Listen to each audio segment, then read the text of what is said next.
Hello नमस्कार दोस्तों, good evening. स्वागत है आपका आपके अपने स्मार्ट परिवार में। दोस्तों, हम बीएसटीसी और पीटीटी के लिए राजस्थान जीके के बहुत इम्पोर्टेंट प्रश्न आपके लिए लेकर आए हैं जो आपके एग्ज़ाम में पूछे जा सकते हैं। तो दोस्तों, आप इन प्रश्न को याद कर लेना, आपका सिलेक्शन निश्चित है। दोस्तों, चैनल पर नए हो तो चैनल को सब्सक्राइब कर दो और वीडियो को लाइक कर दो और अपने दोस्तों के साथ शेयर कर दो, ठीक है ना। इससे ये होगा कि जो आपके फ्रेंड्स हैं वो भी बीएसटीसी को पास कर सके या पीटीटी को पास कर सके। दोस्तों, इसके साथ साथ ये वीडियो आपके राजस्थान जीके को क्लियर करेगा, इसलिए आपके किसी भी एग्ज़ाम में हेल्पफुल हो जाएगा। चलिए दोस्तों, कम समय है, कम समय में मेहनत कर लेना, सिलेक्शन हो जाएगा दोस्तों, ज़िंदगी बन जाएगी, ठीक है ना। चलिए दोस्तों, स्टार्ट करते हैं। इससे पहले ये रहा आपका मोटिवेशनल कोट्स जो आपको ऊर्जावान बनाएगा। चलिए देखिए क्या कह रहा है। विकल्प बहुत मिलेंगे रास्ता भटकाने के लिए। क्या मेरे दोस्तों, विकल्प बहुत मिलेंगे रास्ता भटकाने के लिए, संकल्प एक ही काफ़ी है मंजिल को पाने के लिए। क्या है मेरे दोस्तों, मंजिल को पाने के लिए। दोस्तों, विकल्प तो बहुत है रास्ता भटकने के लिए, ठीक है ना, बहुत भटकाएंगे रास्ता, लेकिन दोस्तों आपका एक ही संकल्प होना चाहिए, आपकी मंजिल को पाना, ठीक है ना। चलिए दोस्तों, आप आपके मंजिल को पाने का जो संकल्प है उसको बहुत मजबूत बनाए रखना, आप मंजिल को प्राप्त कर लोगे। चलिए दोस्तों, बिना किसी देरी के हम स्टार्ट करते हैं आज के महत्वपूर्ण प्रश्नों को। दोस्तों, कमेंट सेक्शन में आपके जवाब आते रहने चाहिए। चलिए स्टार्ट करते हैं। बहुत बढ़िया। देखिए, किराडू मंदिर स्थित है। बताइए दोस्तों, पहला प्रश्न, किराडू मंदिर कहाँ पर स्थित है, कौन से जिले में, बताइए। पहला जोधपुर, दूसरा बताइए, हाँ, करौली में, बाड़मेर में या कोटा में। बताइए, जो किराडू मंदिर है ना वो कहाँ पर स्थित है। कमेंट सेक्शन में आपके जवाब आने चाहिए मेरे प्यारे दोस्तों। दोस्तों ध्यान रखना, किराडू मंदिर को कहते हैं सोमेश्वर मंदिर। कौन सा मंदिर, सोमेश्वर मंदिर। और इसी को तो कहते हैं, इंपॉर्टेंट बात ध्यान रखना, राजस्थान का खजुराहो किसे कहते हैं, किराडू मंदिर को। हाँ, और ये है कहाँ पर, बाड़मेर के अंदर है। कहाँ पर है मेरे दोस्तों, बाड़मेर के अंदर है। तो इसका सही आंसर क्या हो जाएगा, तीसरा option, Barmer is the correct. बहुत बढ़िया। चलिए नेक्स्ट देखते हैं अपन।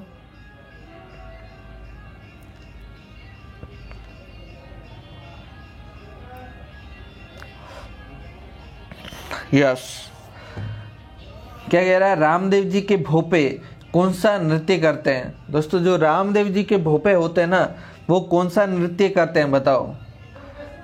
13 ताली, दूसरा ऑप्शन सरी, तीसरा ऑप्शन नेजा और चौथा ऑप्शन गवरी। बताइए क्या सही आंसर होगा, कमेंट सेक्शन में बता दीजिए। दोस्तों ध्यान रखना, जो रामदेव जी का मुख्य मंदिर है वो है रामदेवरा के अंदर। रामदेवरा को ही तो कहते हैं रूणीसा। ये रूणीसा पड़ता है पोखरण पड़ता है कहाँ, जैसलमेर के अंदर। दोस्तों, इनका जो मेला आपसे पूछे तो इनका मेला रूणीसा के अंदर लगता है भाद्रपद शुक्ल द्वितीया से दशमी तक, भाद्रपद शुक्ल द्वितीया से दशमी तक। और उस मेले के अंदर जो प्रसिद्ध नृत्य किया जाता है इनके रामदेव जी के भोपों के द्वारा वो होता है 13 ताली। तो इसका पहला ऑप्शन सही है, 13 ताली नृत्य रामदेव जी के भोपे करते हैं। और ध्यान रखना, ये सिर्फ करती है महिलाएं, ये सिर्फ कौन करती, महिलाएं करती है। और पुरुष तो करता नहीं है, पुरुष बेटा बजाता है तंदूरे क्या बजाता है? कोई काम धाम होता नहीं है तो बैठे बैठे बजाता है, तंदूर है। तो ये प्रसिद्ध नृत्य है रामदेव जी के मेले का। और ध्यान रखना, जो नेजा है ना, ये क्या है? ये रामदेव जी का झंडा है, उसका नाम है नेजा। ये पंचरंग का होता है। चलिए, बहुत बढ़िया, आगे चलते हैं अपन। जालोर क्षेत्र कौन से नृत्य के लिए प्रसिद्ध है? बहुत बढ़िया, बताइए दोस्तों। जो जालोर है, हाँ, जालोर वाले बता दो भाई, किसके लिए प्रसिद्ध है? कौन से नृत्य के लिए प्रसिद्ध है? पहला ढोल, दूसरा गवरी, तीसरा गैर और चौथा घूमर। बताओ मेरे दोस्तों। तो जालोर ढोल नृत्य के लिए बहुत प्रसिद्ध है दोस्तों। किसके लिए? ढोल नृत्य के लिए बहुत प्रसिद्ध है जालोर। और दोस्तों ध्यान रखना, ढोल बजाते हैं, ढोल के साथ बजाई जाती है क्या? थाली होती है ना खाना खाने की, वो भी बजाई जाती है। और इतनी गजब बजाई जाती है, और उस पर जो नृत्य होता है वो तो पूछो ही मत, कतई जहर धुआंधार। और ये कौन करते हैं? जालोर वाले लोग। और जालोर का नृत्य फेमस है, तो इसका पहला ही ऑप्शन करेक्ट। ढोल नृत्य जालोर क्षेत्र का प्रसिद्ध है। चलिए, राजस्थान का भीष्म किसे कहा जाता है? राजस्थान का भीष्म या भीष्म पितामह, भीष्म भी पूछा जा सकता है, या भीष्म पितामह किसे कहा जाता है? पहला ऑप्शन कुंवर सुंडा, या फिर राणा मोकल को, या राणा कुंभा को, या राणा सांगा को। बताइए दोस्तों, किसे कहते हैं भीष्म पितामह? दोस्तों समय कम है, लेकिन मैं थोड़ी सी आपको एक कहानी के माध्यम से बता देता हूँ कि क्या कहानी है। दोस्तों ध्यान रखना, मेवाड़ का जो राजा था, शासक था, वो था राणा मोकल। मेवाड़ का जो शासक था वो कौन था? राणा मोकल।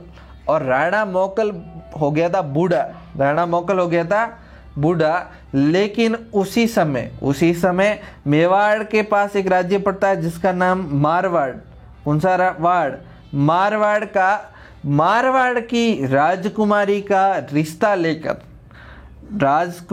रिश्ता लेकर के आया एक बंदा आया यहाँ राजा मोकल के पास। कौन आया था? रायमल आया था ना। ये इस मोकल के पास आया अपनी बहन का रिश्ता लेकर।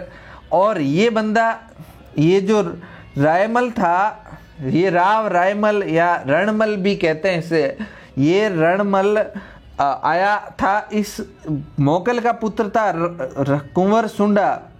इस सुंडा के लिए रिश्ता लेकर आया था। और ये आते ही दरबार में कौन दिखा? मोकल। और मोकल को नारियल पकड़ा दिया। जो रिश्ते का नारियल होता है ना, वो किसको पकड़ा दिया? इस मोकल को पकड़ा दिया। तो मोकल ने कहा, अरे भाई क्या मजाक कर रहे हो यार, मैं तो बूढ़ा हो गया हूँ, मेरे तो छोरों का विवाह करना है।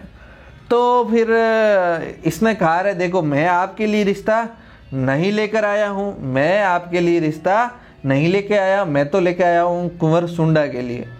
तो फिर सुंडा को कहा, तो सुंडा ने कह दिया, अरे देखो, ये जो नारियल है ये सबसे पहले आपने हमारे पिताजी के हाथ में दे दिया है, तो ये तो विवाह हमारे पिताजी ही करेंगे। तो फिर इसने मना कर दिया, देखो, no, I don't like your pitaji, I like only Rao छुड़ा। हमारी बहन इस बूढ़े डोगरे को नहीं दी जा सकती है ना। तो छुड़ा ने कहा, नहीं, विवाह हम नहीं करेंगे, विवाह तो हमारे पिताजी ही करेंगे। तब इस रायमल ने या रणमल ने शर्त रखी इनके साथ, छुड़ा को खा, देख, विवाह हमारी बहन से कर लेंगे, लेकिन हमारी बहन और इस मोकल से जो पुत्र होगा वो मेवाड़ का उत्तराधिकारी बनेगा। तो इस छुड़ा ने कहा डन। और इस छुड़ा ने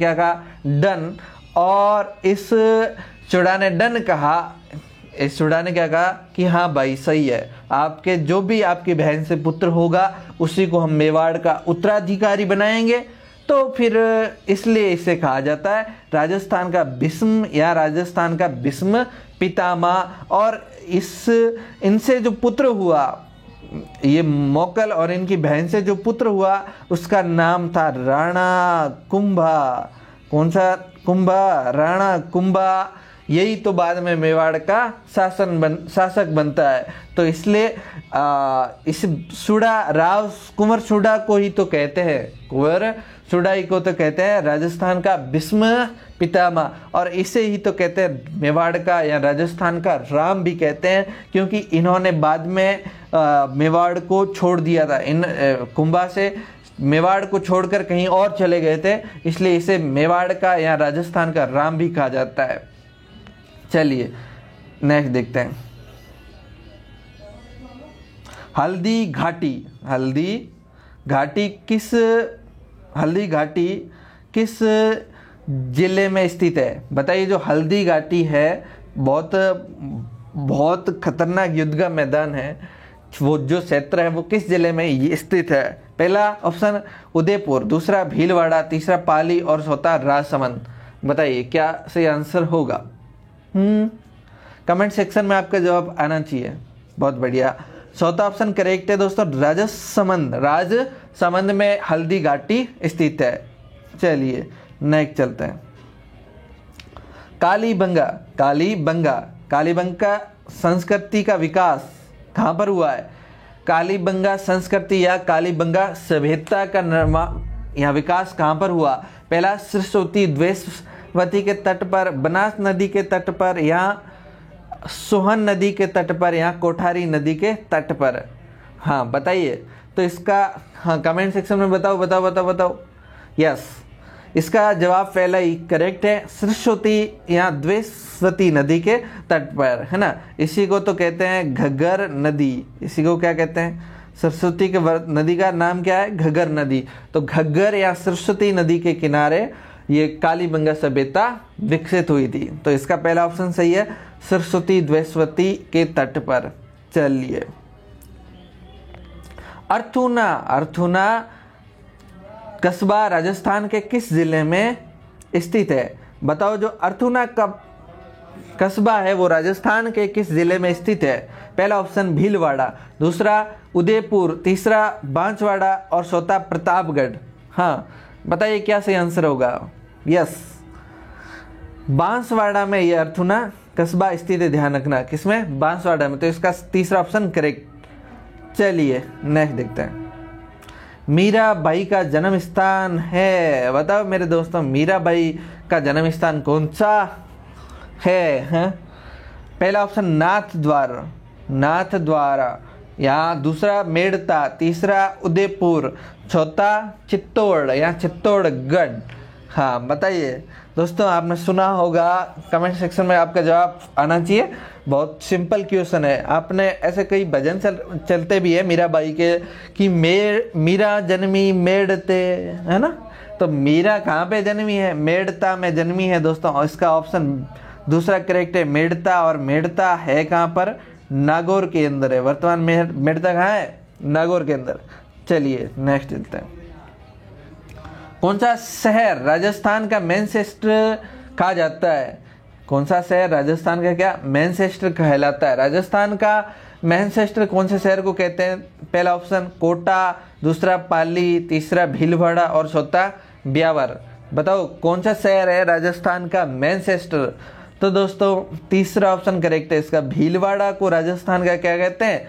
मैनचेस्टर कहते हैं। इसे ही तो राजस्थान की वस्त्र नगरी भी कहते हैं। इसे ही तो राजस्थान की वस्त्र नगरी, इसे ही तो कहते हैं। इसको केंद्र सरकार ने घोषित किया राजस्थान, या इसको क्या किया? कपड़ा निर्यातक शहर। इसे ही तो कह सकते हैं अपन राजस्थान की टेक्सटाइल सिटी। कौन सी सिटी? टेक्सटाइल सिटी, है ना। तो ये सब किसके नाम है? भीलवाड़ा के नाम है, ध्यान रखना। तो राजस्थान का मैनचेस्टर भी किसे कहते हैं अपन? भीलवाड़ा को कहते हैं। चलिए नेक्स्ट देखते हैं। ग्राम स्तर पर लगान वसूलने का कार्य करता है। ग्राम स्तर पर जो ग्राम पंचायत या गांव स्तर पर जो लगान वसूलने का कार्य करता है वो कौन करता है? आंगनवाड़ी कार्यकर्ता, दूसरा ग्राम सेवक, तीसरा विकास अधिकारी या पटवारी। बताओ ग्राम स्तर पर लगान कौन वसूलता है? तो ये तो वसूलते हैं आपके पटवारी साहब। कौन वसूलते हैं? पटवारी साहब। चौथा ऑप्शन करेक्ट, पटवारी। बहुत बढ़िया। नेक्स्ट देखते हैं।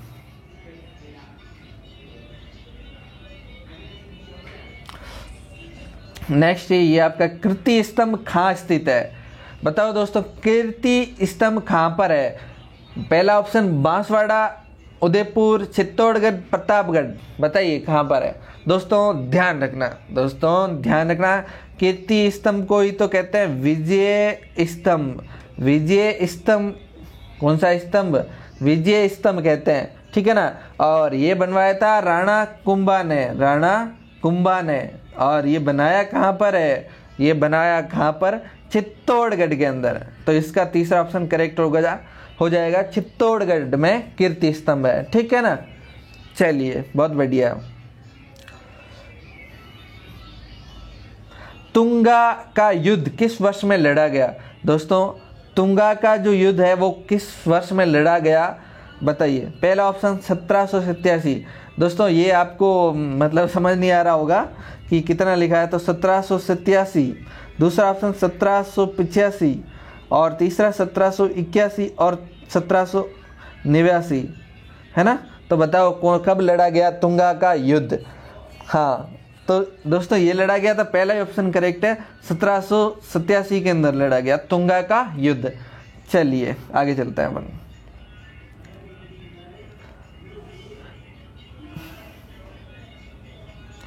राज्य में माल्टा उत्पादन में अग्रणी जिला है। माल्टा उत्पादन में अग्रणी जिला कौन सा है? पहला ऑप्शन श्रीगंगानगर, दूसरा बीकानेर, तीसरा झालावाड़ और तीसरा कोटा और चौथा झालावाड़। तो दोस्तों श्रीगंगानगर है वो माल्टा उत्पादन में सबसे अग्रणी जिला है। श्रीगंगानगर सबसे अग्रणी जिला है। हाँ दोस्तों बहुत बढ़िया। चलिए नेक्स्ट देखते हैं।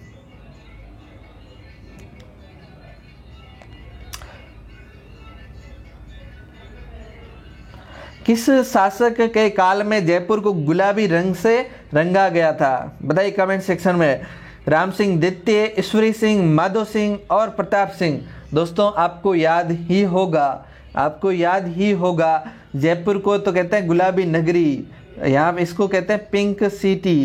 क्या कहते हैं? पिंक सिटी या गुलाबी नगरी। तो पिंक सिटी या गुलाबी नगरी कहते हैं, क्यों कहते हैं इसको? किसने इसको गुलाबी रंग से रंगवाया गया था? जो प्रिंस एल्बर्ट आ रहे थे इंग्लैंड से, उनके सम्मान के लिए, उनके स्वागत के लिए। तो ये रंगवाया किसने था? बताओ। यस, पहला ऑप्शन करेक्ट, राम सिंह द्वितीय ने ही इसको गुलाबी रंग से रंगवाया गया था। दोस्तों वैसे तो इसको गेरुआ रंग से रंगवाया गया था, लेकिन गेरुआ को ही पिंक कहा जाता है और पिंक हो गया, तो ये हो गया पिंक सिटी। लेकिन ओरिजिनल रंग तो वैसे गेरुआ ही था, है ना। चलिए चलते हैं नेक्स्ट। 1 नवंबर 1956, ये कितना है? 1956 है, ध्यान रखना। 1956, 1 नवंबर 1956 को राजस्थान में कुल कितने जिले थे? बताओ। पहला ऑप्शन 26, 33, 24, 22। और 1 नवंबर 1956 को कितने जिले? हाँ वर्तमान में तो है 33। सबसे लास्ट में बना प्रतापगढ़। कौन सा गढ़? प्रतापगढ़। तो 1956 में कितने थे? यस, पहला ऑप्शन करेक्ट, 26 जिले थे। चलिए बहुत बढ़िया। नेक्स्ट चलते हैं अपन। दोस्तों वीडियो पसंद आ रहा है तो वीडियो को लाइक जरूर कर दो, है ना। कमेंट करके बताओ मज़ा आ रहा है कि नहीं आ रहा क्लास में।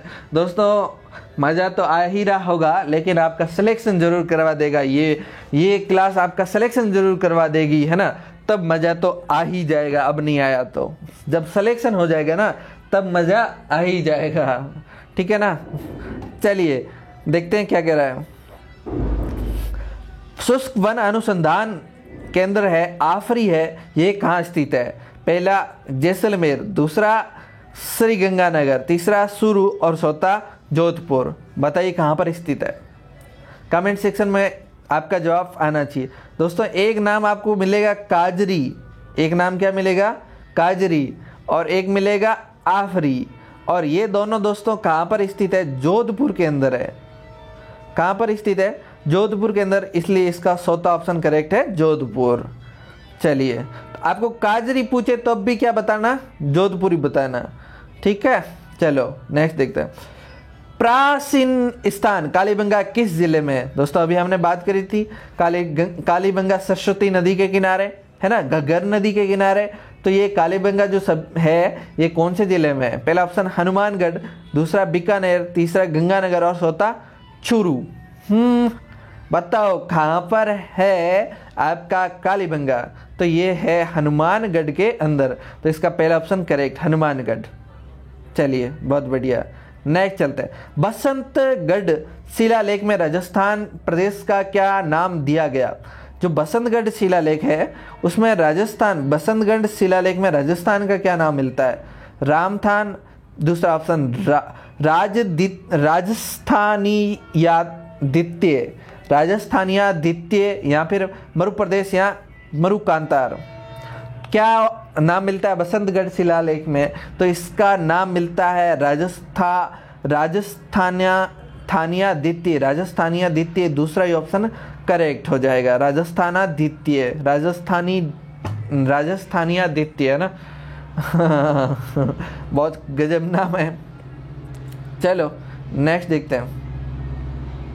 राजस्थान का पहला परमाणु परीक्षण स्थल कहाँ पर स्थित है? पहला परमाणु परीक्षण स्थल या पहला परमाणु जो परीक्षण था वो कहाँ पर किया गया? बताओ। पहला रावत भाटा, दूसरा पोखरण, तीसरा तारापुर, चौथा कम। बताइए कहाँ पर किया गया परमाणु परीक्षण? दोस्तों याद करो, हमारे भारत के पूर्व राष्ट्रपति एपीजे अब्दुल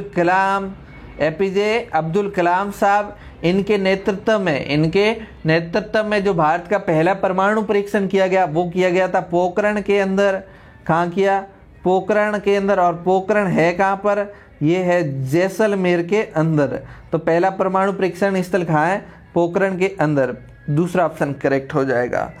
चलिए नेक्स्ट चलते हैं। मुनि कपिल देव जी का मंदिर कहाँ स्थित है? बताओ दोस्तों, जो मुनि कपिल देव है इनका मंदिर कहाँ स्थित है? पहला पचपद्रा, दूसरा कोलायत, तीसरा डेगाना और चौथा नागौर। कमेंट सेक्शन में आपका जवाब आना ही चाहिए दोस्तों। ये है कोलायत के अंदर, इसका दूसरा ऑप्शन करेक्ट हो जाएगा। कोलायत के अंदर कपिल मुनि देव जी का क्या है? मंदिर है। चलिए बहुत बढ़िया, आगे चलते हैं अपन। बनी ठनी। दोस्तों बनी ठनी किस चित्रकला शैली के लिए जानी जाती है? दोस्तों बनी ठनी, याद करो बनी ठनी कौन सी चित्रकला शैली के लिए जानी जाती है? पहला ऑप्शन मेवाड़, दूसरा उनियारा, तीसरा किशनगढ़, चौथा ढूंढाड़। क्या करेक्ट आंसर होगा? बताओ मेरे प्यारे दोस्तों। हाँ, यस, कौन सा सही आंसर है? किशनगढ़ शैली। वाह, किशनगढ़ शैली बनी ठनी है। ये एक महिला का चित्र है जिसमें लंबी नाक है ना, इसकी विशेषता है लंबी नाक, घुमावदार अंगुलियां है ना, तीखी ठोड़ी। ये इस बनी ठनी चित्रकला की विशेषता है और ये विश्व स्तर पर प्रसिद्ध हुई है ना। और ये इसका वैसे ओरिजिनल नाम तो था रसिक प्रिया। इस लड़की का रसिक प्रिया ओरिजिनल नाम था, रसिक प्रिया है ना। और उसका ही चित्र बनवाया था किशनगढ़ शैली में, और वो इसका बाद में नाम बनी ठनी हुआ। और इसी को तो कहा जाता है भारत की मोनालिसा। क्या कहा जाता है? भारत की मोनालिसा कहा जाता है, ठीक है ना। चलिए, ये कहा किसने था तो ध्यान रखना, ये कहा था एरिक डिक्सन ने इस बनी ठनी को क्या कहा था? भारत की मोनालिसा। चलिए नेक्स्ट चलते हैं अपन।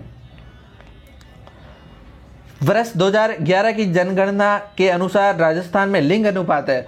बताइए लिंगानुपात कितना है? 887 905, 928 या 904? करेक्ट आंसर क्या होगा कमेंट सेक्शन में आना चाहिए। यस 928। कितना 928, इसका मतलब तीसरा ऑप्शन करेक्ट। यस तीसरा ऑप्शन करेक्ट हो जाएगा। चलिए नेक्स्ट देखते हैं। राजस्थान वित्त निगम RFC का स्थापना वर्ष है, कब स्थापना की गई? 1949, 1949, 1952, 1955 और 1958। क्या करेक्ट आंसर होगा? यस 1955 में इसकी स्थापना की गई। राजस्थान वित्त निगम RFC की स्थापना कब हुई? 1955। तीसरा ऑप्शन करेक्ट 1955।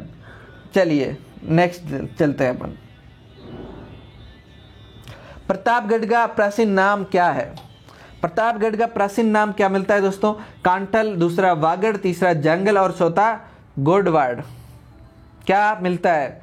यस प्रतापगढ़ का प्राचीन नाम कांठल। कौन सा? कांठल। तो पहला ऑप्शन करेक्ट हो जाएगा, कांठल प्रतापगढ़ का प्राचीन नाम है। चलिए बहुत बढ़िया, आगे चलते हैं। वंश भास्कर ग्रंथ किसके द्वारा लिखा गया? जो वंश भास्कर है ये ग्रंथ किसके द्वारा लिखा गया? पहला सूर्यमल मिश्रण, पद्मनाभ, श्यामल दास या दयाल दास।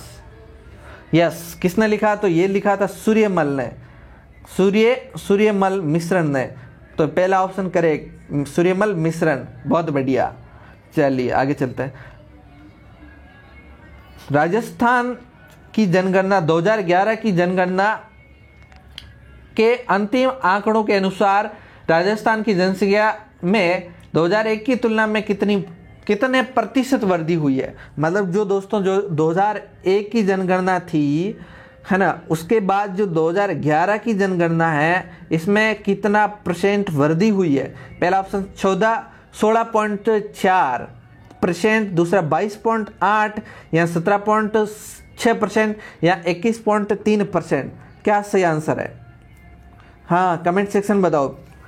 यस 23.03%। कितनी वृद्धि हुई है? 23.03%। ये है चौथा ऑप्शन करेक्ट। चलो आगे चलते हैं। खेजड़ली किस जिले में स्थित है? बताओ खेजड़ली किस जिले में स्थित है? दोस्तों पहला ऑप्शन जोधपुर, दूसरा बीकानेर और चौथा यस बाड़मेर और तीसरा बाड़मेर और चौथा जैसलमेर। दोस्तों याद करो खेजड़ली प्रसिद्ध है विश्व का एकमात्र पेड़ वृक्ष मेला। विश्व का एकमात्र वृक्ष मेला लगता है खेजड़ली के अंदर। कौन सा मेला? वृक्ष मेला। दोस्तों यहाँ पर एक प्रसिद्ध महिला हुई जिसका नाम है अमृता देवी बिश्नोई, और अमृता देवी बिश्नोई के नेतृत्व में यहाँ पर जो खेजड़ी या वृक्षों को बसाने के लिए जो आंदोलन चलाया उसी को सिपको आंदोलन भी कहा जाता है और खेजड़ली कांड भी कहा जाता है। और यहाँ पर कई लोग अमृता देवी बिश्नोई के नेतृत्व में जो वृक्ष है उनको बसाने के लिए शहीद हो गए थे। और ये है जोधपुर के अंदर। खेजड़ली कहाँ है? जोधपुर के अंदर। पहला ऑप्शन करेक्ट हो जाएगा। चलिए नेक्स्ट चलते हैं। राजस्थान की पूर्व से पश्चिम की लंबाई कितनी है? पूर्व से पश्चिम की लंबाई कितनी है दोस्तों? याद पहला ऑप्शन 869, 860, 861 या 865 किलोमीटर। बताओ कितनी है? दोस्तों ये होता है राजस्थान पतंगाकार है, ठीक है ना। राजस्थान कैसा है? पतंगाकार। तो राजस्थान पतंगाकार है। ये पूर्व से होगी पश्चिम, पूर्व से पश्चिम तक कितनी लंबाई है बताओ? यस कितनी है? यस 869 किलोमीटर है। कितनी है? 869 किलोमीटर है। तो इसका सही आंसर पहला ही करेक्ट हो जाएगा, 869 किलोमीटर। और ये उत्तर से दक्षिण तक की पूछे तो बता देना कितनी? 828 किलोमीटर, ठीक है ना। चलिए आगे चलते हैं। रानी पद्मिनी नाम सुना होगा। रानी पद्मिनी इसी को कहते हैं रानी पद्मावत या रानी पद्मावती। किस शासक की पत्नी थी? बताओ। बहुत फेमस है दोस्तों, मूवी भी आई थी, तो ये तो आपको पता ही होगा। कमेंट सेक्शन में आंसर आ जाएगा। हाँ रानी किसकी? राणा रतन सिंह की या राणा कुंभा की, राणा सांगा की या राणा प्रताप की? बताओ किसकी थी ये पत्नी? ये थी राणा रतन सिंह की। राणा रतन सिंह की ये कहाँ के थे? चित्तौड़गढ़ के थे। और राणा रतन सिंह और रानी पद्मिनी के नेतृत्व में ही तो पहला साका हुआ था, है ना? कहाँ पर? चित्तौड़गढ़ के अंदर। दोस्तों रतन सिंह ने क्या किया था? केसरिया किया। और रानी पद्मिनी ने क्या किया? जौहर किया था। और यही तो राजस्थान का प्रथम साका माना जाता है, चित्तौड़गढ़ का प्रथम साका माना जाता है। तो ये रतन सिंह की पत्नी थी रानी पद्मावती या पद्मिनी या रानी पद्मावत। चलो नेक्स्ट चलते हैं। यस, केंद्रीय भेड़ एवं ऊन अनुसंधान संस्थान कहाँ पर है? पहला अविकार नगर, फतेहपुर या किशनगढ़ या पुष्कर। क्या सही आंसर होगा? बताओ कमेंट सेक्शन में। यस, आज के इस सेशन का लास्ट प्रश्न है। हमने 30 इंपॉर्टेंट प्रश्न देखे हैं दोस्तों, 3 के 3 बहुत इंपॉर्टेंट है, याद कर लेना दोस्तों, आपके एग्जाम में पूछे जाएंगे। दोस्तों आपने आज पसीना बहा करके मेहनत कर ली ना, तो आपका कल सिलेक्शन हो जाएगा, है ना? चलिए, यस, अविकार नगर में स्थित है केंद्रीय भेड़ एवं ऊन अनुसंधान केंद्र, ठीक है ना? तो ये था हमारे सीरीज का लास्ट क्वेश्चन। दोस्तों इस वीडियो को अपने दोस्तों के साथ शेयर कर देना, वीडियो को लाइक कर देना और कमेंट करके बताना कि वीडियो कैसा लगा है, मजा आया कि नहीं आया, ठीक है ना? चलिए आप लोग हमसे जुड़े, इसके लिए आपका बहुत बहुत शुक्रिया, धन्यवाद, आभार, थैंक यू।